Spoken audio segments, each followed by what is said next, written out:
எனக்கு நினைவு தெரிந்த நாளிலிருந்து என் அம்மா சமையலறையிலேயே இருப்பார். என் வீட்டு சமையலறையில் மட்டுமல்ல, எங்கள் ஊரின் எல்லா விசேஷ வீடுகளின் சமையலறையிலும் என் அம்மா சமைத்துக் கொண்டிருப்பார்.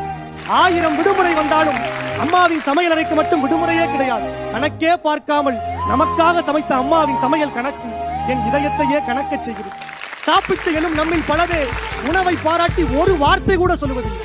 மென்று தின்று துப்பு வைத்து விட்டு போகும் எச்சில் கழிவுகளை முகசுளிப்போடு அம்மாதானே எடுத்து போடுகிறாள். அப்படி தினம் தினம் சுளித்து சுளித்து அந்த சுளிப்பே அவளது முகத்தின் நிரந்தர அடையாளமாக மாறிவிட்டது. எத்தனையோ நூற்றாண்டுகளாய் நமக்கு தண்ணீர் தேவை என்றாலும் கூட தண்ணிய குடுமா என அம்மாவிடம் அதிகார தோரணையில் கேட்போமே தவிர தண்ணீர் குளத்திலிருந்து எடுத்து குடிக்கிற அடிப்படை நாகரிகம் கூட இல்லாமல் இருக்கிறது.